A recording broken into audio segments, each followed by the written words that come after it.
Hi everybody, welcome back. This is part 2 of a game analysis that I'm doing for YouTube. When we left off, we were in this position. I had just pushed my pawn up to e5, kicking off his knight. The knight fell back to d7. From this position, we have pawn pushed a4. My thinking at the time was that I was going to be able to move my bishop up to a3 and skewer the skewer the queen and the rook. But actually, I overlooked a very logical looking move that my opponent could have played. What he could have played was pawn to b4, and then all of a sudden, my dark square bishop here is completely useless. It's stuck within the pawn chain. It's just going to be wandering around this area here. So what would have happened is he would have had a pretty bad knight, and I would have had a pretty ridiculous looking bishop. However, my opponent missed that move, and instead he played bishop to c3, thinking probably that if I capture, he's going to be able to recapture, and then he would be skewering my queen and my rook. However, I get in my skewer first. Here, I think my opponent just got flustered a little bit. He threw away his knight. He captured my pawn, attacking my queen, but I'm able to handle that without any problem whatsoever. In the game, what I played was pawn on f captures e5. This opens up the f file for my rook. But I think maybe another move that I could have played, it kind of looks better to me now, is capturing with the d pawn, just because then I have this nice pawn chain going on here. Yes, he has a passed pawn, but he can't push it right now because of the unprotected bishop sitting here. His queen's still under attack. It's difficult for me to say objectively which position is better. That's just one idea that I had, though. So if we go back to this position, so I had captured pawn on f captures e5. Then he's forced to move his queen. So he goes queen g5. I capture the bishop.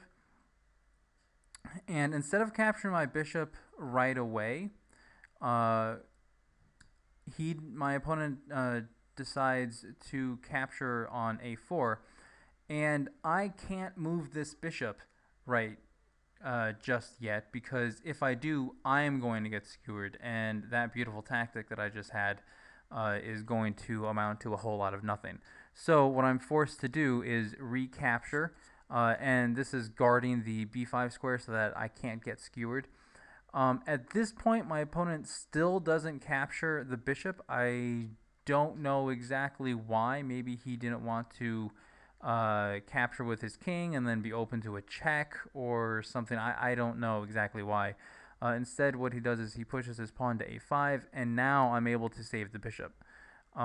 So at this point, it's a pretty easily won game, but we actually played all the way to the checkmate.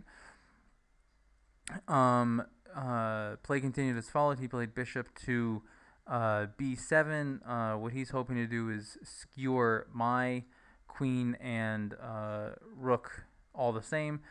But from here, I move my rook over. What I'm hoping to do is, once he moves his bishop, I'm going to check the king, and then I'm going to force the exchange of rooks. Anytime that you are up material, trading down is a good idea because it simplifies the position and it makes it easier to work towards the checkmate. But what my opponent is able to do first is attack my queen, and I have to do something about that. In the game, I played to c2, but I think actually a better move now would have been c3, just because it maintains control of the third rank, and he's not able to bring his queen down. He's not able to check my king.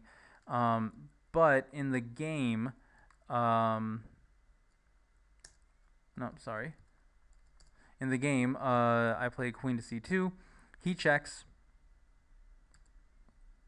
I block with my queen, and at the same time, I'm protecting this pawn, which was being forked by the queen when he hit that check.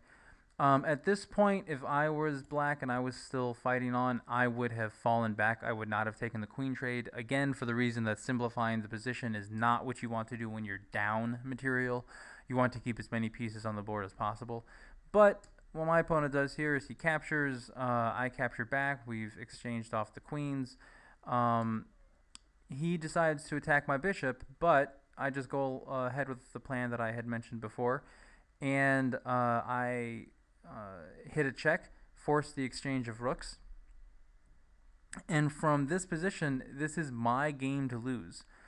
Uh, Oddly enough, I almost did just that. I did manage to win, but one of the reasons why I chose to review this game is because I made a couple of really egregious end game mistakes, which I hope, after having analyzed this game, not to repeat.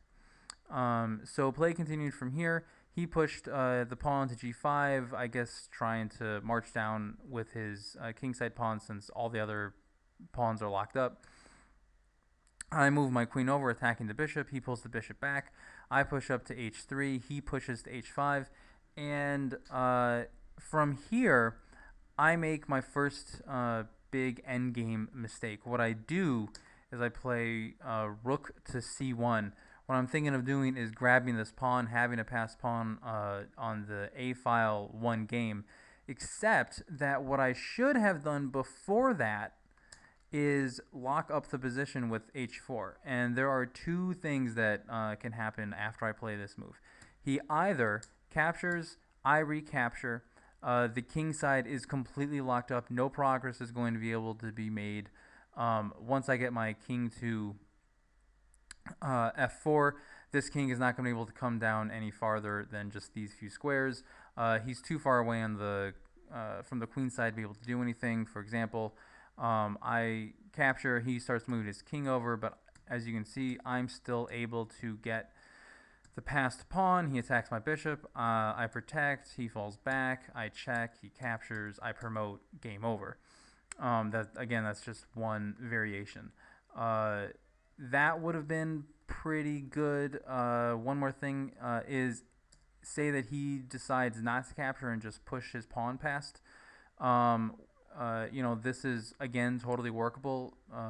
He's locked up the position. His king's not going to be able to make any progress. I'm still going to get the passed pawn and promote one game. But, like I said, that's not what I did. Instead, you see these moves. He moves his king down. I'm able to get that passed pawn. From here, it's still not too late for me to lock up the position. But, again, I make a mistake. Again, what I choose is king to f4. I don't know what I was thinking. What this allows is the pawn to capture on h3. This is suddenly a passed pawn, and this is going to be a major headache. Now, considering my passed pawn and my advantage on the queen side of the board, I probably could have just captured this bishop and, captured with the bishop. He would recapture. I would technically lose the bishop, but his bishop is doing a whole lot of nothing. It's not going to be able to get over here to stop this pawn in time. He can't advance with this pawn because then I've still got this pawn sitting on g3. That would have been totally fine. But as I said in the beginning of the first video, this was actually a blitz game. So I don't remember exactly what I was doing, like how my time was looking.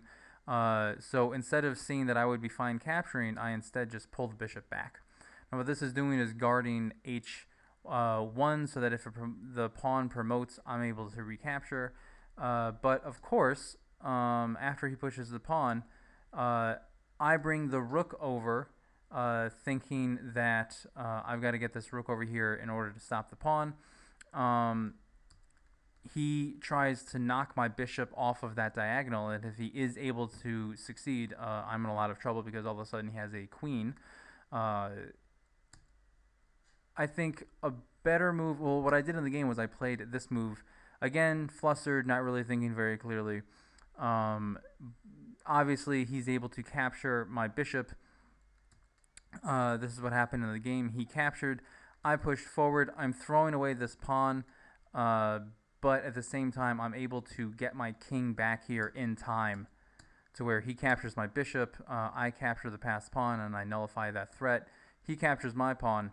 Um, and again, this is still one, but it didn't have to be this messy. I think what would have been better is if I had just played to b2, because let's say he captures my bishop. Well, okay, I go down a bishop, but I am still able to capture the pawn on h2. I've still got my rook. His bishop is being attacked, so he would maybe play to g3, but then he's not going to be able to make any progress. I've still got the pass pawn one game. Would have been much, much cleaner if I'd have done that. Okay, so I will actually stop this video here, and I will finish up with part 3.